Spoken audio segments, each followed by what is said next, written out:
I want to say is that this place is designed in such a way that there will be problems all the time. And so, if you are a true Sanatani, you would obviously help getting that. But your main goal in life should be to exit out of this world. Because this cycle will keep on happening. Now, Krishna came during the previous Yuga, the Dwapar Yuga, and there were so many of these demons just moving around, right? By demons I mean these people, these kings who did not want to follow the Sanatana Dharma properly. So what did Krishna do? He collected all of them together in the Kurukshetra. Within a span of 18 days, sab saaf. So Krishna has said that even in Kali Yuga, towards the end of Kali Yuga, Krishna will come in the form of Kalki Avatar, and then he will annihilate all these miscreants. So that's going to happen, but it's going to take time for that to happen. So these are modern demons now. Sorry? Yeah. Yeah. So we proved like in the olden times we had demons. Yeah. So we still have the This demons. is modern. Yeah. So people like Duryodhana were there too during last Yuga too. And now this is Kali Yuga, so there was one Duryodhana in the entire country at that time. Now there are multiple Duryodhanas around. Okay, and this is going to keep on increasing. This is going to keep on increasing. So it's going to get worse and worse. You see some videos where I saw things in UK. So there is a street where a very specific community is just moving on, and suddenly UK people are thinking like, what has happened with our immigration, right? So it's a very disturbing thing. So one by one, each and every country is heading on them. Okay, let's come back to this. So we are discussing the Vaishnava etiquette manual, and the last time we were on page number 12. So we discussed last time how to offer obeisances, and when we get inside the temple, then the process of the sequence of offering obeisances. Can we do a quick recap of what happens when we enter inside the temple room? So obviously we remove our footwear outside, right? And then there is a place to wash your feet also, hands and feet also in our temple. So if you want, you can do that. So that was generally the process in the earlier days. People used to wash hands and feet because they used to come walking and things like that.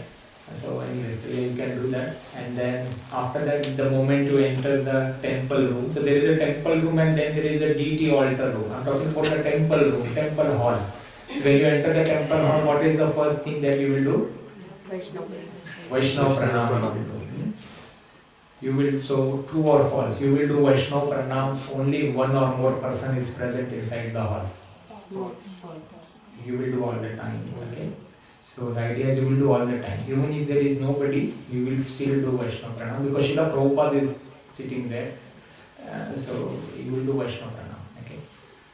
Then after doing Vaishnava Pranam, so when you do Vaishnava Pranam, we say Vansha Kalpata Vidyashta Kripa Sindhubhye Vacha Patita Nam Pavanebhyo Vaishnavebhyo Namo Namaha. So we will do Vaishnava Pranam. So generally Vaishnava Pranam, so pranams can be done in two ways. So one is the Panchanga, where 5 body parts touch, and then there is the Ashtanga, where 8 body parts touch the floor.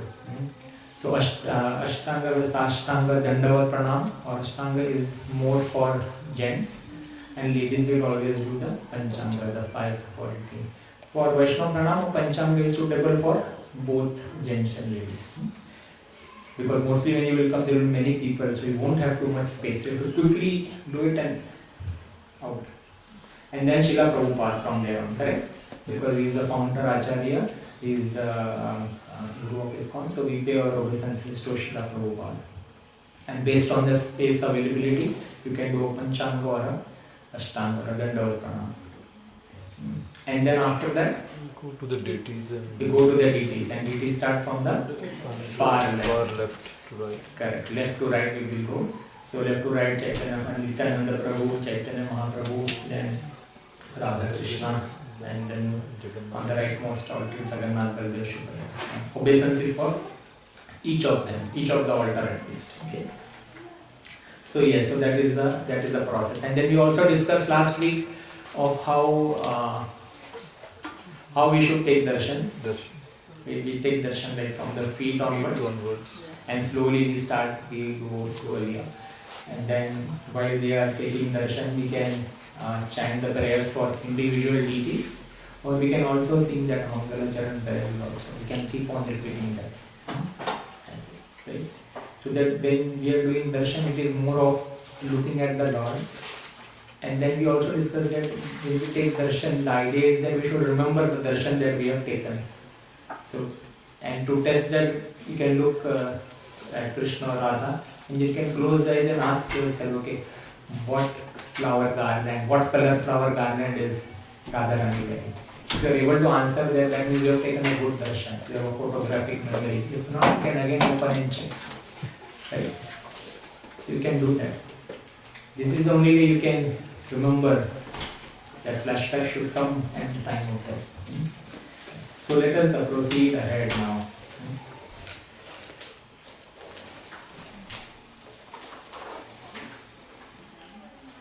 So we discussed all of this, the proper process of taking meditation. And we will now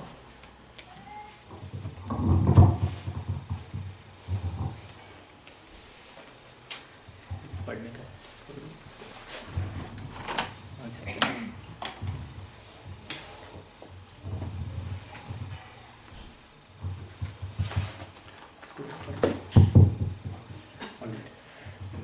So now we are at point number D, the sitting position. Okay, please read. There are several regulations regarding one's sitting posture in the temple. While sitting, one should not expose one's feet to the deities or point them at the spiritual master Tulasi Devi, etc. The feet should always be covered. One should, as far as possible, avoid sitting with one's back to the deities or the Vaishnava.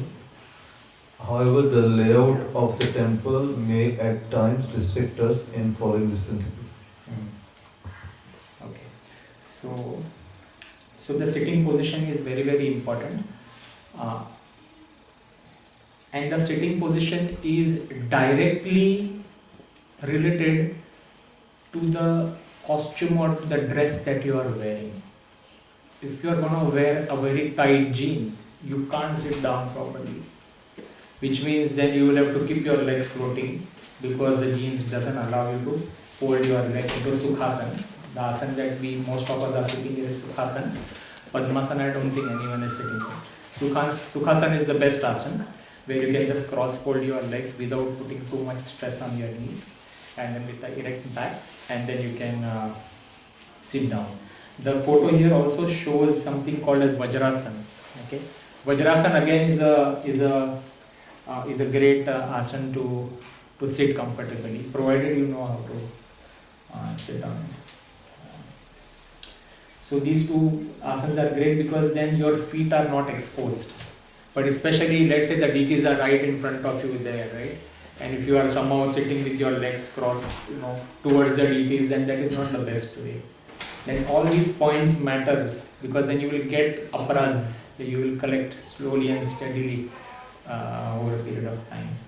So it is said here the feet should always be covered. So that is why when you see, if you come to the temple regularly, especially in the morning, then you will get to see how Vaishnavas behave, how they sit. Like if I was to sit on this dasasana, then the first thing I will do is I will correct the dhoti posture and then I will cover my feet. If you were to remove this thing aside, then you will see how it is correct. And most of the times you will try to keep the back straight. Okay, so that's the best sitting position. And it is said that as far as possible, avoid sitting with one's back to the deities or the Vyasasana. So yes, so we should not put our back to the deities, but then that may not be practical at all times. Depending on, like, let's say you are listening to a Srimad Bhagavatam class and then it is full and then you are in such a position where if you put your back towards the deity, I mean, because you are to face to the speaker, then your back goes to the DP. In that case, it is okay because you are not doing that in ignorance. Okay. So you are facing the speaker, you are giving respect to the Vyasasan, and you are there for a Bhagavatam class. So that is okay. So in this situation is okay. But otherwise, not. Okay. Otherwise.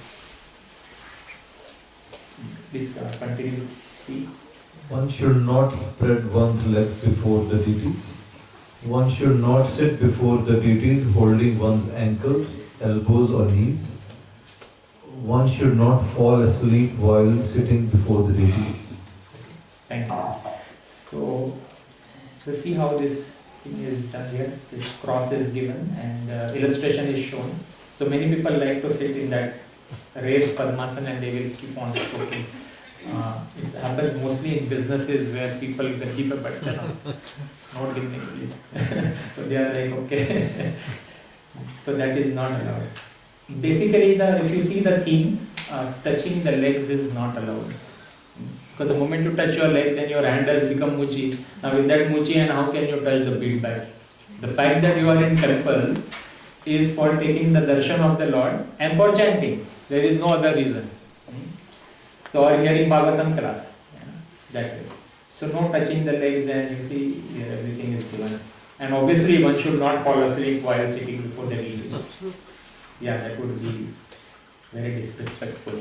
But Lord Krishna is in front of you, and you are sleeping before the king.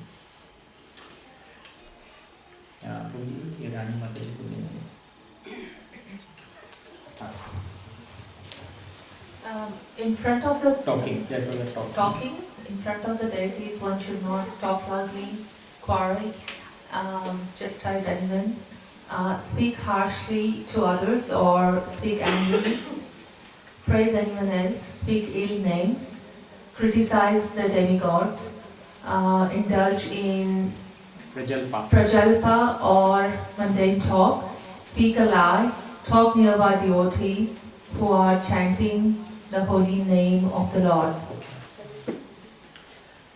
So when we are in front of deities, then we should not talk loudly. First of all, we don't need to talk. Why to talk? In the temple, tell me one good reason why you would need to talk with a person standing next to you. There is no reason why you should talk. Unless you are discussing something related directly to the deity. In that case, you can talk very softly. It is said that as soon as you enter the temple, you take a maun vrat. Because that is also seva to the Lord. That Lord, I am not going to think about anything else.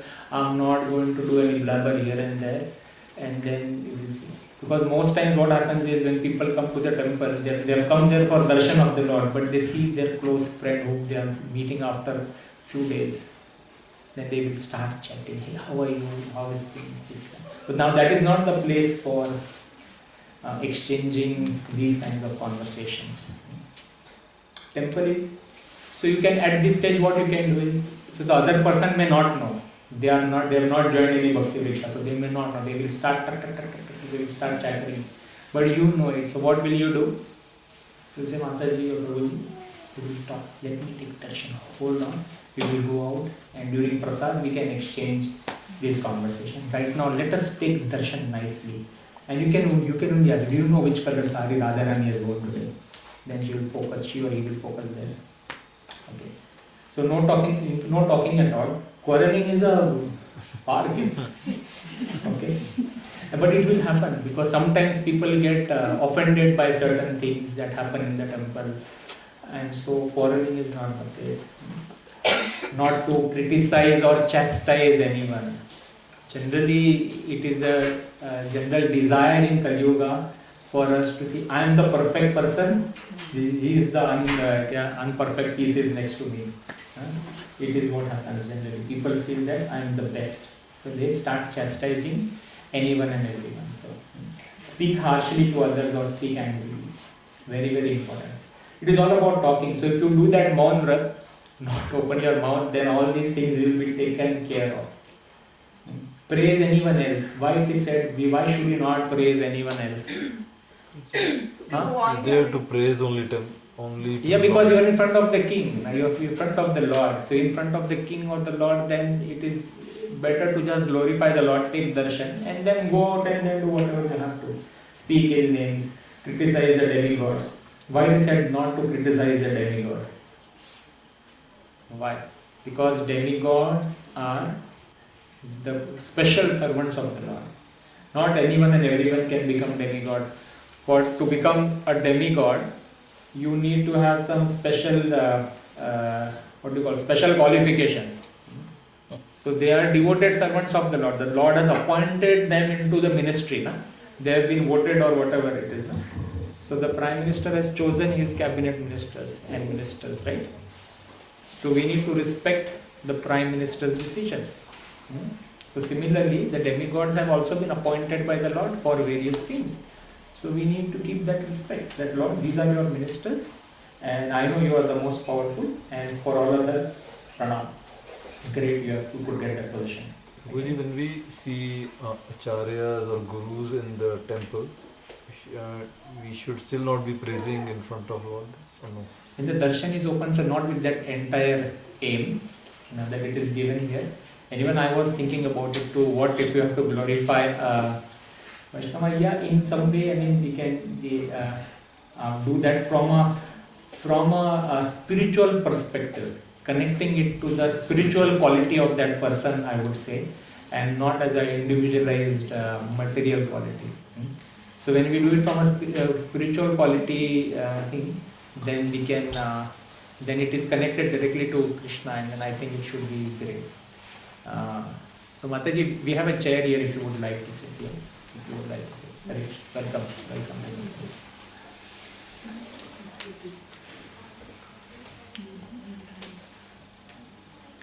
Talk nearby devotees who are chanting the holy name of the Lord. Yeah, somebody is chanting and then you would still disturb them and ask them certain things. Yeah, not a great idea. Yes, Mataji, continue.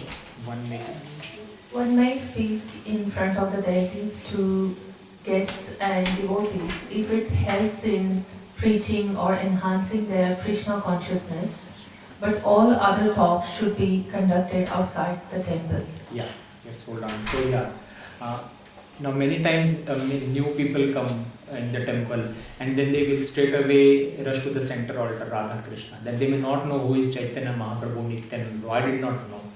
Then I asked somebody when I came, then somebody explained to me. And I said they both look the same, Nityananda Prabhu and Chaitanya Mahaprabhu. What is the difference? And they said, oh, you see the peacock feather on the right deity? He is Krishna. So both are same this way, no? Right? So he is Krishna. So they explained. So this kind of preaching is good in front of the deities. Okay? So that is fine. Okay, this is most important thing. Yes, dress and... Dress. एक minute. Dress and appearance.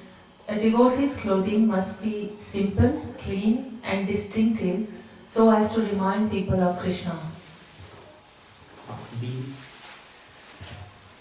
A manual of Vaishnava etiquette and lifestyle.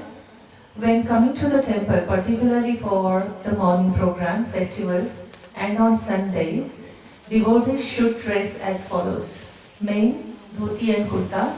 Women, sari, head covered in the presence of men. Other clothing must be avoided except in compelling circumstances or where definitively required for preaching. Let's do point C2. For both men and women, clothing should be simple and not fashionable and opulent, yet the clothes must be neat and presentable. Unnecessary items like perfumes and various forms of cosmetics and makeup should be avoided. Simplicity in dress is very simple, is very important for Vaishnava, whether in temple or outside. Office से जाएगा तो उसका काम Yeah, so we'll come to that. It's a good question. So a devotee's clothing must be simple, clean and distinctive so as to remind people of Krishna. So generally when you come on Saturdays and Sundays, mostly all of you come on the weekends. So how do you distinguish between a person who is a regular person and then a person you know who is mostly like you coming on the weekends? How do you distinguish? From the dress. Anyone wearing a dhoti kurta and a nice tilak, you know guaranteed, he is a regular person who is continuously coming. So immediately you know. So your dress or the attire that you wear distinguishes you from the rest of the crowd. Right? So it is very important, and that is what I also wanted to request you, that it is a good time now that on Fridays you should at least start wearing that attire here. Anyway, look, no one is going to watch you. You are going to sit in the car, come here and it is almost dark. If you are feeling shy, somebody will watch you in dhoti kurta. No one is there to see you.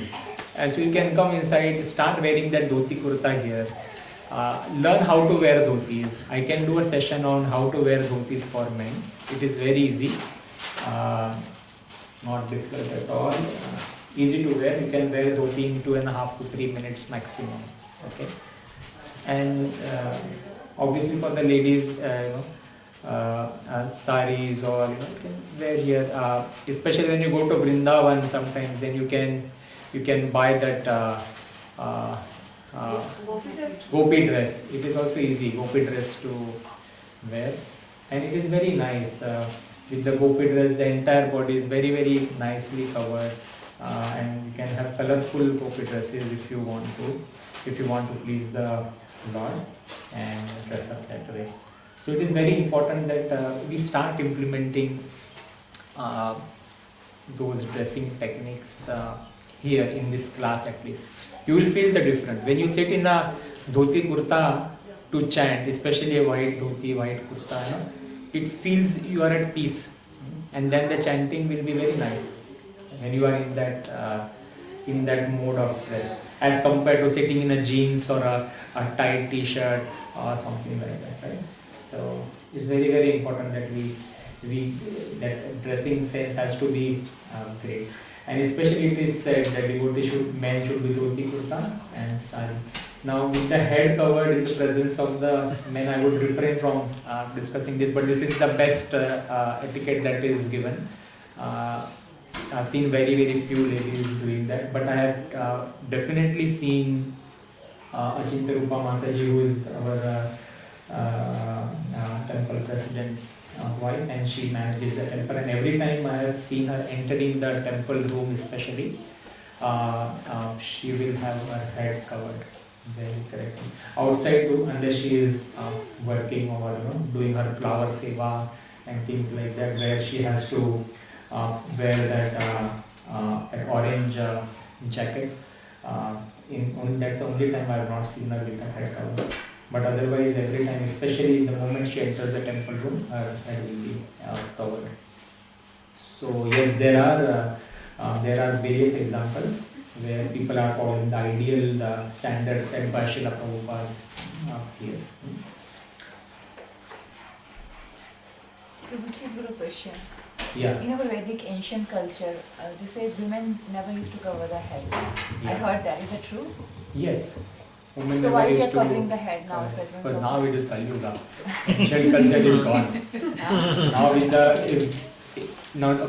let's see this. I wanted to avoid that, but now that you have a question, if your head is covered, how if you're a woman and your head is covered, how many men are gonna look at you?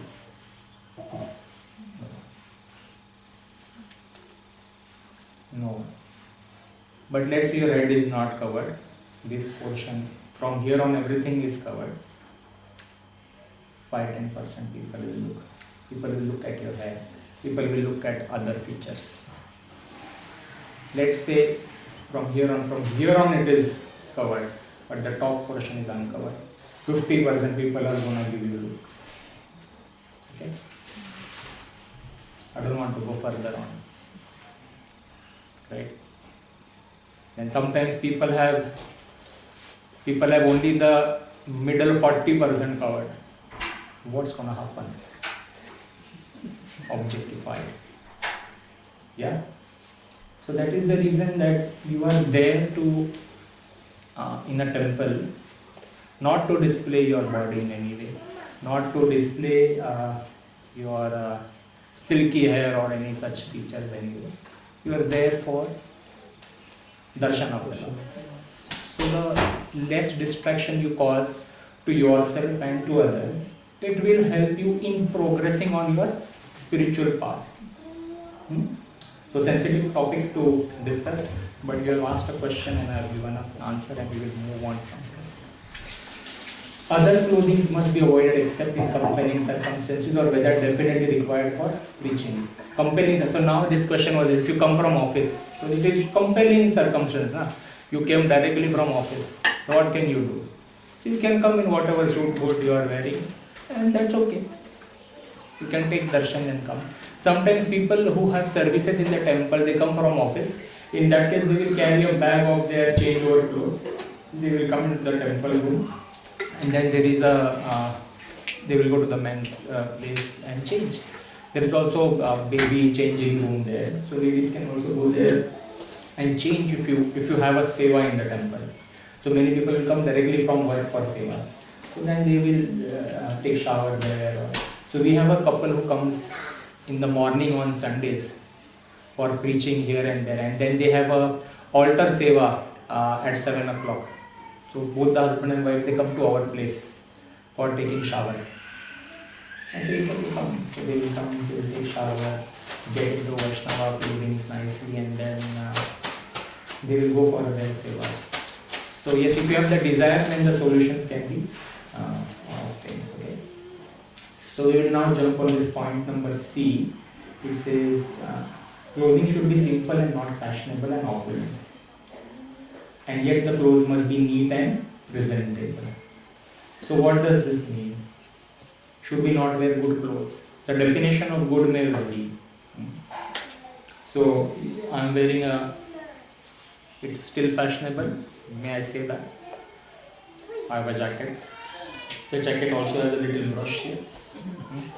I have a neatly washed kurta. It is simple yet elegant. So yes, if you still have the desire to wear something nice and matching combination, we have a Prabhu in our temple who comes every day for Mangala Arati. Every single day, 4:30 will be there. He comes all the way from Truganina. Every day from Truganina he will come. And he is this particular person who likes to wear everything matching. So if his dhoti is there and if the dhoti has a yellow border, then the kurta will also be yellow color. And then the chadar obviously will be yellow color, like that. And he goes to the extent of his socks also will be yellow color. But very simple and nice. But yet he has that desire.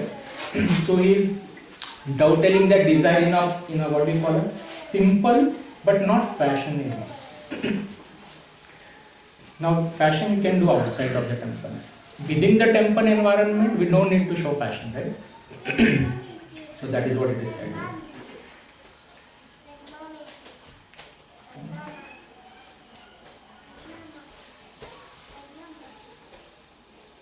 For the ladies also it is important that I'm treading on dangerous territories. So who is laughing here? But it is important that from your teacher perspective at this stage, I'm sitting on the Vaishnava. So I'll take that liberty. That it is important that the clothes that we wear should not be like extremely flashy. And again, the purpose of coming to the temple is to take darshan of the Lord. It is not to give your darshan to someone. Correct? So if you really want to dress up and all, it has to be very, very elegant, very nice, right? So you have to decide when you are dressing up at home, कहाँ जा रही हूँ मैं? मंदिर में भगवान का दर्शन ले. I am going to the temple to take darshan of the Lord. The moment we repeat that, then accordingly the dressing pattern may change, the makeups may change, the lipstick color may change. Right? Right? Very, very important. Because sometimes people I have seen coming in a very red color tight slacks in the temple. Like, ooh. Now some temples in India also have a dress code. They will say like, please cover up yourself properly. Like if I have been to Padmanabha Swami temple in in Kerala, and then so that was in 2008, and they made me wear a dhoti, and I said I don't have dhoti. I said no problem, buy it and wear it. So then at that time I took the cheapest dhoti available and I wore it. So yeah, so we are in the temple for a certain reason, because especially in our temple here, because it is close to the beach, so people may go to the beach and then they may just come in their beach wear. Actually I've seen people coming with flip-flops, ladies coming in shorts, the kids, because they have not been brought up into a proper Vaishnava culture, very young girls, 14-15 years of age, and they will come in shorts. It is, I was like, oh, they need to come to a Bhakti Risha program for the parents to get guidance on this and for the girls to. Is there anything mentioned? It is not mentioned. Our temple Yes, is very we should. liberal. Our temple is very liberal. In that Europe, sense. because in Moscow temple, they would never allow like someone going. Yes. In Moscow temple. Yeah, they no chance. If someone coming, like a lot of in summer, like, people will come, even if no one is allowed even in short. They will give you a shawl or something to cover. Yeah. So our temple is not. Yes. In Gurudwara also the men have to cover the head. Yes. You can't be on a display mode. Correct. There's something more with education. Because a lot of people think it chalta hai. Chalta hai. Yeah. So that is the problem. Prabhuji, even in the church as well. Even in the In church. the church as well. Your skirt should be Below the Below knees. the knee. not Yeah. above the knees, and the neck should be covered. Yeah. Yeah. It's everywhere. So I've seen because nowadays the girls' school here also, I've seen that the skirts are obviously above the knees in various girls' schools here. And what happens is many girls may come to the temple to take darshan before going to school. And then with that above the knee skirt, imagine doing a Panchanga Pranam. Yeah, we all can figure out. But they do it. And sometimes there's a Bhagavatam class happening, and so. But that is what I'm saying, that they should have this thing. It is a place where people need to know. Like, Yeah. just there should be something written outside the temple. Yes. Yeah, just as we leave shoes outside the temple, we should also have a dress code in the temple, yes. But I think, yeah, that is why this class here of the do's and don'ts, and hopefully as and how this message spreads, and people will get educated about the right things to do in the temple.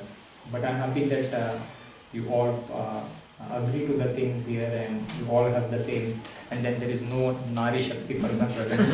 That is so I'm happy to say that. Because this is not the place to get that equality and things like that. It doesn't make sense.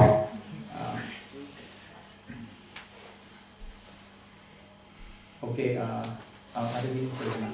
point D, Deepika. Particularly for morning programs and for all temple programs in general, fresh clothes must be worn. The previous day's clothes must not be worn. First. So it is important fresh clothes to be worn. I know of a friend of mine who will wear the same pant, same trouser for the 5 days. He will wear black trousers and he will change shirts. Where I used to work, he will change shirt. So one shirt he will wear Monday and the same shirt he will wear on Wednesday. And then the shirt will change, but 2 shirts. So Monday, Wednesday one shirt, and then Tuesday, Thursday one shirt, and then maybe t-shirt on Friday was casual t-shirt. So which means what happens is once you wear a shirt for a full day, okay, once you wear a cloth for a full day, then obviously it has to go for washing. But what he is doing, he is obviously putting it on one of the hook in the house. So that thing is standing behind the door, mostly bedroom door. Behind the door he will put it on. That thing is hanging. Then he will take one more shirt for the next day. The pant is, by the way, same. So throughout the day he has used the same pant for going to visiting the toilets many times. Many times you are standing in front of the wash basin, the water is falling, it is sprinkling on you. Same may happen during toileting, various things will happen. So why I'm going in so much depth is, it is very, very important for us to understand that once a cloth has been worn for a full day, it has to go for washing. Many people also sleep in the same clothes they have worn in the same full day. They'll sleep again in the same clothes in the bed. So bedtime clothes are separate. In the morning when you get up, new clothes. So especially now dhotis for us will be, so we change dhotis every single day. So there is, which means there is a lot of washing to be done, and then there is a lot of ironing to be done. Correct? There is extra work. But we are doing this for the pleasure of the Lord and for keeping ourselves clean. A clean body, a clean mind is very, very important. Yes.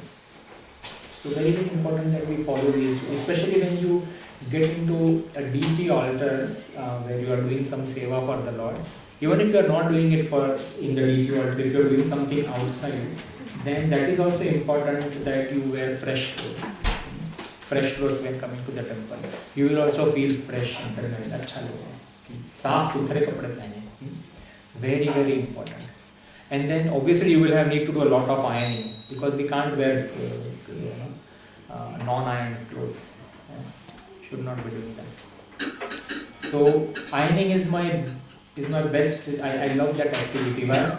Because like ironing, me or my wife Krishna will do.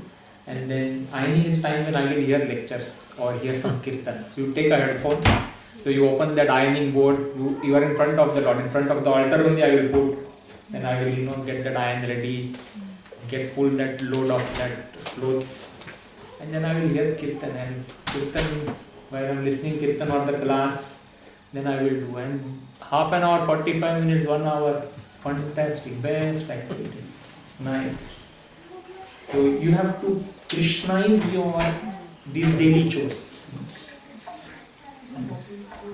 So sometimes my wife will say, I will do. If I am doing ironing, she will say, no, I want to, because even she wants to do that. I said, okay, you do. No problem. You do it. So yes. We missed one point behind there. There was this point there of perfumes. I missed that point. It just reminded me. So, what's wrong in wearing a perfume? Chemical. Allergic chemical, yeah, that's a good point. Allergic. Distracts you from meditation. Correct. Now, I know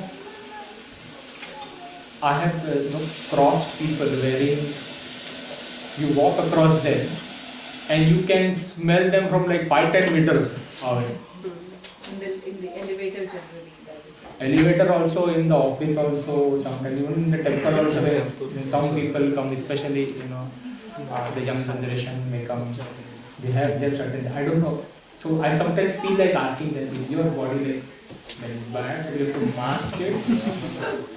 Like what's the reason, what is the main reason? I understand a deo, okay? Because then when you are working in a closed environment and suddenly, especially in Bombay train, if somebody holds the handle and you are next to them, you will faint. Local. You will faint in the Bombay local. If they raise their hand to catch, because they have worked hard the whole day, and they are at a heighted level than you, or for some reason you are not that heighted, and you exactly your nose reaches their armpits to finish. Right? You have no choice. You have no choice. You can't do anything. Because it's so much crowded, you are in the same position. So perfumes, is it that now some people may have that issue wherein they perspire a lot. Some people really perspire a lot. Okay? Now in that case, what you can do is there are these unscented deos. There is an unscented deo also, which can still help mask the perspiration, but there is no scent to it. Okay? So that is one thing.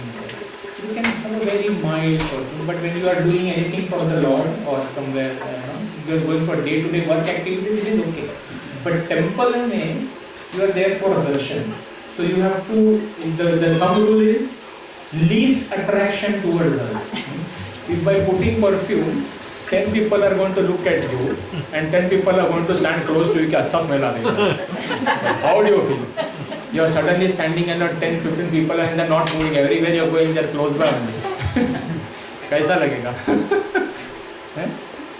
So you have to be very careful with these perfume. My son also does that.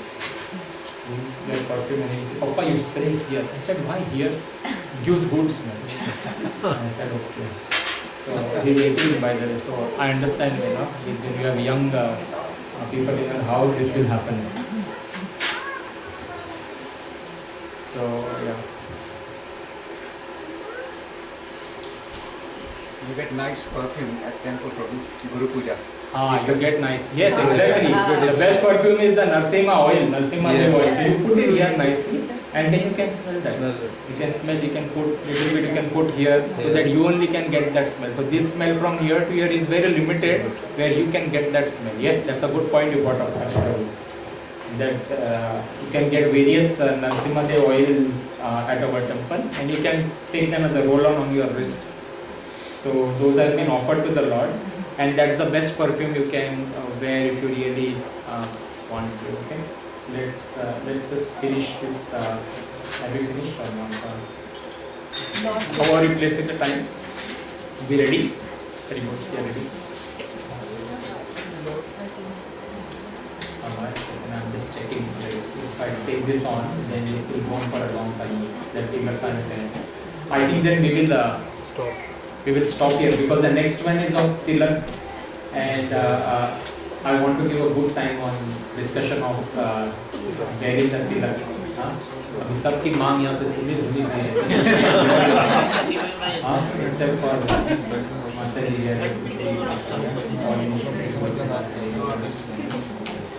very very important तिलक होना ही चाहिए. Prabhuji, people taking the pictures of the deities. It's okay.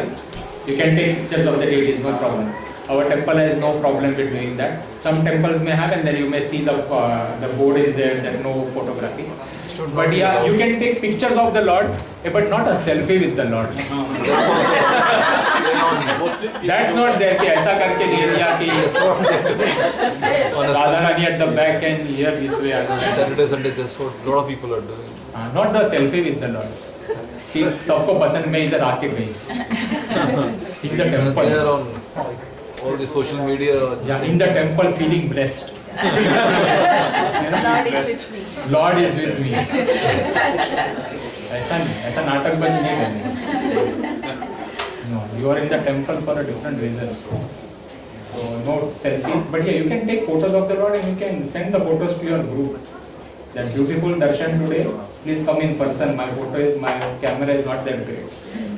You can tell that. Yeah, actually, the photo doesn't represent the true appearance of the Lord today. So you can do that. Yeah. All right, we will stop here. Can someone remember this page? Where we can see the page number? Okay, page number is 13 here. I'm just going to try and see if that bookmark thing works or not.